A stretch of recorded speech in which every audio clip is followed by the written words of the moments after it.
नमस्कार, सन्मार्ग में आपका स्वागत है। मैं आपके साथ पूजा यादव। आज हम बात करेंगे हरतालिका तीज को लेकर, जिसके लिए हमारे साथ जुड़ गए हैं राम प्रकाश उपाध्याय पंडित जी। पंडित जी, आपका सन्मार्ग में बहुत बहुत स्वागत है। साधुवाद, धन्यवाद और ढेर सारा आशीर्वाद। अच्छा, जैसे हम बात कर रहे हैं हरतालिका तीज पर, तो इसका धार्मिक महत्व क्या है? देखिए, हमारे भारतीय व्रत पर्वों में 3 प्रकार के तीज हैं। एक चैत्र शुक्ल तृतीया है और दूसरा भाद्र शुक्ल तृतीया है, तीसरा माघ शुक्ल तृतीया है। चैत्र शुक्ल तृतीया को हम लोग गणगौर बोलते हैं, जो कि राजस्थान प्रांत में विशेष प्रचलित है, और भाद्र शुक्ल तृतीया को हम लोग हरितालिका बोलते हैं, और माघ शुक्ल तृतीया को जो है हम लोग क्या बोलते हैं, गौरी तृतीया बोलते हैं। यद्यपि कि हरितालिका तीज जो है विशेष करके उत्तरी भारत और पूर्वी भारत में, और ये तीनों जो है अखंड सौभाग्य का व्रत है, लेकिन प्रांत के हिसाब से, भाषा के हिसाब से लोग अलग अलग रूपों में इसको संपन्न करते हैं, लेकिन तीनों जो है अखंड सौभाग्य से ही संबंधित व्रत है। और हरितालिका व्रत जो भाद्र शुक्ल तृतीया को पड़ता है, तो इसको सौभाग्यवती स्त्रियां और साथ ही साथ कुंवारी कन्याएं भी करती हैं। कहीं कहीं तो लिखा है कि पति पत्नी दोनों को करना चाहिए, लेकिन विशेष करके अपने सौभाग्य की वृद्धि के लिए, पति के आरोग्यता के लिए, पति के स्वास्थ्य की वृद्धि के लिए और गृहस्थ जीवन सुखमय कैसे रहे, या कुंवारी कन्याएं जो हैं मने मनोनुकूल शिव जी जैसा वर यदि हमें मिल जाए, इसीलिए विशेष करके व्रत किया जाता है। और यह व्रत हमेशा उपवास रह करके किया जाता है, निर्जला एकादशी की भांति है। अच्छा, तो हरतालिका तीज से जुड़ी कुछ पौराणिक कथाएं हमारे दर्शकों को बताइए। जी, विशेष करके हमारे जितने भी व्रत पर्वोत्सव हैं, निश्चित रूप से कोई न कोई पौराणिक पृष्ठभूमि लिए हुए हैं। और व्रत जो है, हम सबको व्रत पर्वोत्सव एक दूसरे से जोड़ते हैं। इस हरितालिका तीज व्रत का एक तरह से पौराणिक कथा भी है और माँ पार्वती से और भगवान शिव से संबंधित है। एक बार की बात है कि राजा हिमवान के यहाँ माँ पार्वती का जन्म हुआ था, और बचपन से ही जब चैतन्यावस्था में हुई तो उसी समय से भगवान शिव की एक तरह से तपस्या करती थी कि, और यहाँ तक उन्होंने मन में ठान लिया था कि मैं भगवान शिव को ही पति के रूप में प्राप्त करूँगा। उनकी तपस्या इतनी एक तरह से कठिनता से हो रही थी कि गर्मी के दिन में पंचाग्नि जला करके, यानी ऊपर जो है सूर्य तप रहे थे और चारों दिशाओं में अग्नि जला करके तपस्या कर रही थी। जाड़े की ऋतु में पूस की रात प्रेमचंद जी की आप कहानी पढ़ चुकी हैं। तो जाड़े की रात में या दिन में क्या करती थी कि बाहर रह करके, शीतकाल में उसी तरह से तपस्या करती थी। बरसात में भी बाहर रह करके, वर्षा में भीग करके तपस्या करती थी। 12 बरस तक उल्टा लटक करके, धूम्रपान करके, सूखे पत्तों को खा करके, इस तरह से कई वर्षों तक उन्होंने तपस्या की। और इस तरह से तपस्या करते देख करके पार्वती जी के, उमा के पिताजी हिमवान राजा चिंतित हो गए। मन में सोचने लगे कि हमारी पुत्री इतनी तपस्या कर रही है, इसको किसको दिया जाए, किससे इसका पाणी ग्रहण संस्कार कराया जाए, यही चिंता कर रहे थे। तब तक देवर्षि नारद पहुंच जाते हैं। नारद जी वहाँ नारायण नारायण करते हुए पहुँचते हैं। नारद जी इनकी समस्या सुनते हैं और इसके बाद कहते हैं कि हे राजन, भगवान विष्णु के समान इस संसार में कोई ऐसा त्रिदेवों में नहीं है, और भगवान विष्णु स्वयं पाणी ग्रहण करने के लिए तैयार हैं आपकी कन्या से। तो अगर आपकी एक तरह से राय हो तो मैं आपकी पुत्री का विवाह उनसे तय कर दूं। राजा हिमवान ने हामी भर दी, और इधर नारद जी संदेश लेकर के विष्णु भगवान के यहाँ पहुँच जाते हैं और उनको खुशखबरी सुनाते हैं कि मैंने आपका विवाह तय कर दिया है। और इधर हिमवान राजा जो है पार्वती से भी खुशखबरी सुनाते हैं, लेकिन पार्वती को अच्छी बात नहीं लगी।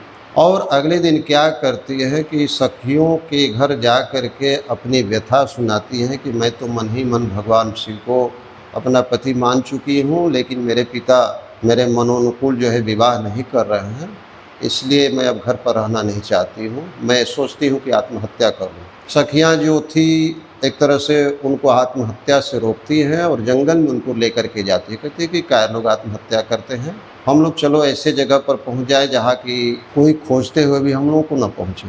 सखियाँ पार्वती जी को हर करके ले गई और पार्वती जी जंगल में पहुंच जाती है, गुफा में सखियों सहित रहने लगती है। अचानक कुछ दिनों के बाद जो है भाद्र महीने के शुक्ल पक्ष की तृतीया तिथि आती है, हस्त नक्षत्र उस दिन था, और उसी दिन बालू का मिट्टी का एक तरह से भगवान शिव की छोटी सी प्रतिमा बना करके सखियों सहित भगवान शिव को रिझाने के लिए विधिवत पूजन करती है, रात्रि जागरण करती है। और शंकर जी पार्वती से स्वयं कहते हैं कि हे पार्वती, जिस कठिनाई से आपने उस दिन व्रत पूजन किया, मेरा आसन हिलने लगा और मैं तुरंत वहाँ उपस्थित हुआ और मैं आपसे आपकी मनोकामना के बारे में जानना चाहता हूँ। आपने कहा कि आप मेरे पति होंगे। मैं तथास्तु कह करके वहाँ चला आया। तो सर्वप्रथम पार्वती जी ने इस व्रत को किया था और शिव जी उनको पति के रूप में प्राप्त हुए। और हरितालिका इसका नाम पड़ने का एक ही कारण है कि उस दिन सखियां उनको हरण करके जंगल में बहका करके फुसला करके ले गई थी, इसलिए इस व्रत का नाम हरितालिका पड़ा है। यह इसकी पौराणिक कथा। तो बहुत सारे तीज होते हैं, लेकिन हरतालिका ही क्यों कहा जाता है इसको? सखिया पार्वती जी को हरण करके ले गई थी, हर करके ले गई थी, विचारों को बदल करके ले गई थी, आत्महत्या करने से रोकने के लिए ले गई थी। तो हरण करने के कारण उनका नाम, इस व्रत का नाम हरितालिका पड़ा। अच्छा, तो जैसे हम बात करें कि जो हरतालिका तीज पर कौन कौन सी देवी की पूजा की जाती है? हरितालिका तीज पर मुख्य रूप से माँ पार्वती का पूजन होता है। उमा के ही पूजन का विधान है, साथ साथ भगवान शिव का भी पूजन किया जाता है।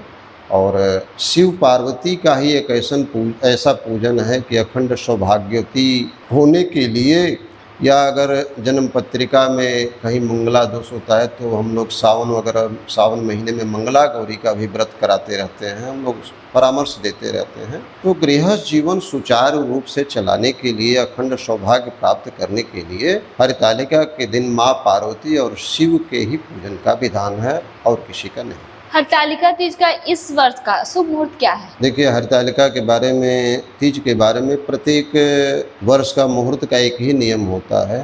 द्वितीया तिथि जो होती है वो पितामह की तिथि होती है, तृतीया तिथि जो होती है पति की तिथि होती है, और चतुर्थी तिथि जो होती है पुत्र की तिथि है। तो ऐसा मुहूर्तकारों ने लिखा है कि द्वितीया प्लस तृतीया, मैंने तृतीया युक्त द्वितीया में कभी भी व्रत करना नहीं चाहिए। इसके लिए तृतीया यदि चतुर्थी युक्त है तो उसी में व्रत करना चाहिए। और दूसरी बात यह है कि तृतीया चतुर्थी युक्त होनी चाहिए और उस दिन हस्त नक्षत्र होना चाहिए, क्योंकि इसमें हस्त नक्षत्र की प्रधानता है।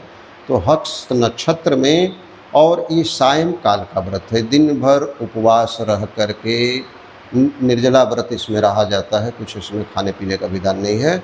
जिस तरह से निर्जला एकादशी का व्रत हम लोग रखते हैं, उसी तरह से उपवास रह करके और संध्या काल में, सायंकाल में मिट्टी का या सुवर्ण का भगवान शिव पार्वती का प्रतिमा ले करके, कलश स्थापना करके, दीप प्रज्वलित करके बैठ करके वहाँ संकल्प पूर्वक, माने अखंड सौभाग्य प्राप्त्यर्थम अद्य हरितालिका व्रत पूजनम अहम करिष्ये, इस तरह से अपने नाम, गोत्र, तिथि, मास वगैरह का उच्चारण करके, संकल्प करके पूजन किया जाता है। पूजनोपरांत जो भी मैंने आपको पौराणिक कथा इसकी बतलाई है, उस कथा को श्रवण करने का विधान है, क्योंकि कथा जो है मन की व्यथा को दूर करती है और कथा से पुण्य की प्राप्ति होती है।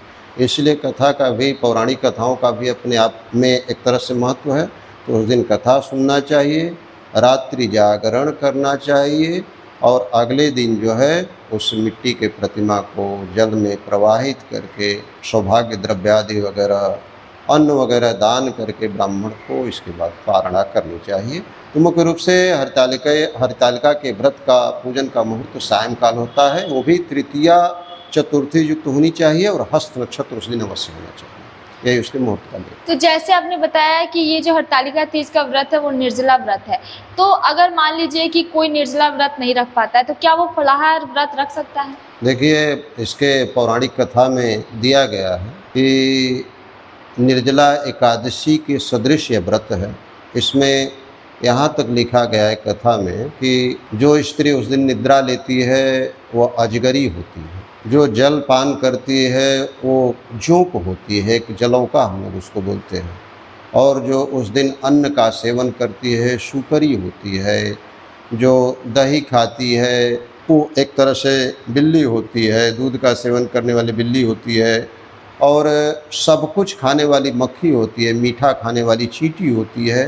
तो पौराणिक कथाओं के अनुसार तो कुछ भी लेने का विधान नहीं है, लेकिन कदाचित यदि शरीर अस्वस्थ हो जाए तो कम से कम उस आसक्ता अवस्था में नक्त व्रत अवश्य करने, क्योंकि दिन भर उपवास रह करके और पूजनोपरांत यदि शरीर न चल सके, आसक्ता अवस्था आ जाए, तो कुछ अगर ले लिया जाए तो निश्चित रूप से शरीर भी ठीक रहेगा। लेकिन अगर संभव हो तो उपवास करने का ही इसमें विधान है, कुछ भी लेने का विधान नहीं। तो हरतालिका तीज की पूजा विधि क्या है जो सबसे जरूरी मानी जाती है? जी जी, बहुत सुंदर बात। पूजन का क्रम जो है, अभी मैंने आपके पिछले प्रश्न में चर्चा भी किया, फिर मैं दोबारा उसका चर्चा एक तरह से कर दे रहा हूँ।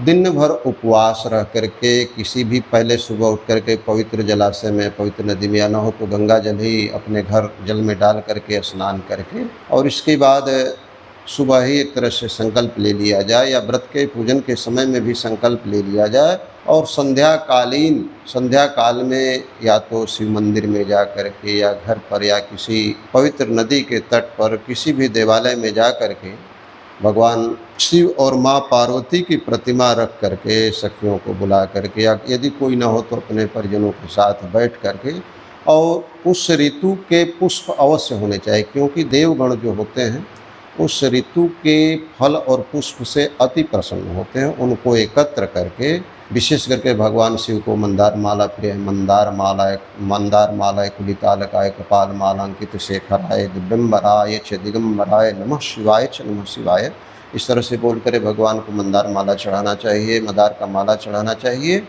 और षोडशोपचार से विधिवत मूर्ति को स्नान आदि करके, पंचामृत से स्नान करके, वस्त्र आदि दे करके, विशेष करके केला का खम्भ ले करके एक छोटा सा चौकी या वेदी बना करके उस पर मंडप बनाना चाहिए, भगवान का तोरण आदि से सजा करके उसको विधिवत षोडशोपचार से पूजन करके, और इसमें विशेष करके सौभाग्य आदि द्रव्य, जो सिंदूर, टीका, बिंदी, वस्त्र आदि होता है, सौभाग्य का जो एक तरह से सामग्री होता है, वो देवी को निवेदित करते हैं। देहि सौभाग्यम आरोग्यम देहि में परमम सुखम, रूपम देहि जयम देहि यशो देहि दिशो जय, इस मंत्र को बोल करके, हे देवी, यदि कुछ भी मंत्र याद न हो तो हे देवी हमें सुख दीजिए, सौभाग्य दीजिए, आरोग्यता प्रदान करिए, और जन्म जन्मांतर तक हम सधवा रहें, इस तरह से माँ से आशीर्वाद मांगा जाता है। और इस तरह से सारा सौभाग्य सामग्री देवी को चढ़ा करके, रात भर उपवास करके, ब्रह्मचर्य का पालन करते हुए, भूमि पर शयन करते हुए रात्रि जागरण करें। शयन में भी रात्रि जागरण करना चाहिए, और अगले दिन उठ करके स्नान ध्यान करके विधिवत भगवान का पूजन करके, इसके बाद मूर्ति का विसर्जन किया जाता है। ब्राह्मण को सौभाग्य द्रव्य वगैरह दे करके, दक्षिणा दे करके, अन्न दे करके, फल दे करके, और व्रत की पालना की जाती है। ये व्रत का विधि है। तो क्या हरतालिका तीज सिर्फ अपने पति के लिए या फिर अच्छा वर पाने के लिए ही किया जाता है? हाँ, हरतालिका व्रत का नियम ही यही है।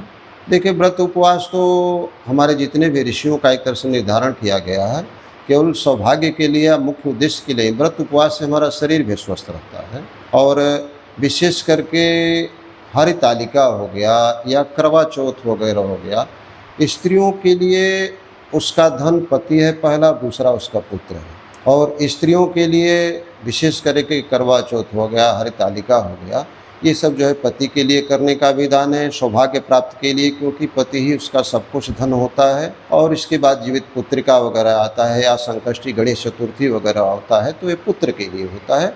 तो विशेष करके यह स्त्रियों के ही व्रत का विधान है। लेकिन अगर पुरुष भी पूजन में बैठता है, पुरुष भी कथा सुनता है, तो अधिक से अधिकम फलम, में उसको भी लाभ ही मिलेगा, स्वर्ग की ही प्राप्ति होगी। सभी लोग इस व्रत को कर सकते हैं, सुन सकते हैं, ऐसी की बात। अच्छा, ऐसा कुछ खास सामग्री उस दिन पूजा में यूज किया जा सकता है ज्यादा अगर लोग प्राप्त करना चाहें?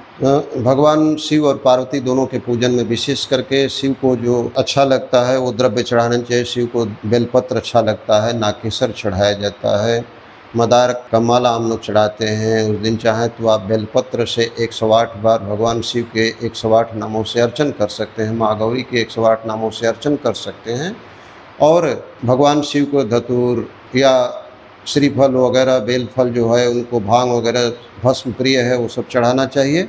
और माँ पार्वती को भी रक्त जवा वगैरह का माला पहना करके, विशेष करके उनको सौभाग्य का जो भी सामग्री है मुख्य रूप से वो चढ़ाने का विधान है, ऐसा इसके कथा में लिखा गया है। तो सौभाग्य द्रव्य उस दिन माँ को अवश्य चढ़ाना चाहिए, क्योंकि सौभाग्य द्रव्य चढ़ा करके दान करने का ही तात्पर्य है कि जो हम देंगे वही संचय होगा, और वही जन्म जन्मांतर तक भगवान के माध्यम से हमें वापस मिलेगा। तो सौभाग्य द्रव्य की उस दिन विशेष महत्ता है। तो इस वर्ष जो हरतालिका तीज है उसका शुभ मुहूर्त क्या है? देखिए, इस वर्ष तृतीया जो है दिन में 12:36 या 40 तक रह रही है। इसके बाद चतुर्थी तिथि आ जा रही है। तो मैंने अभी आपके पूर्व प्रश्नानुसार आपसे चर्चा किया कि चतुर्थी युक्त तृतीया में ही व्रत करने का विधान है। तो सायंकाल में, और इस वर्ष जो है हस्त नक्षत्र पूरा अहोरात्रि यानी दिन रात हस्त नक्षत्र रहा है। तो हस्त नक्षत्र को लेकर के सायंकाल में ही इस व्रत का या पूजन का मुहूर्त निकल रहा है। सायंकाल प्रदोष काल में जिस समय आपको समय मिले सुविधा अनुसार सायंकाल में आप प्रदोष काल में व्रत कर सकते हैं, पूजा कर सकते हैं। यही इसका सबसे शुभ मुहूर्त है। बहुत बहुत धन्यवाद पंडित जी। अगर आपको भी कोई प्रश्न है हरतालिका तीज को लेकर तो आप हमारे कमेंट सेक्शन में बता सकते हैं। तो आज के लिए बस इतना ही। ऐसे ही तमाम वीडियोस के लिए हमारे साथ बने रहिए और देखते रहिए सन्मान। धन्यवाद।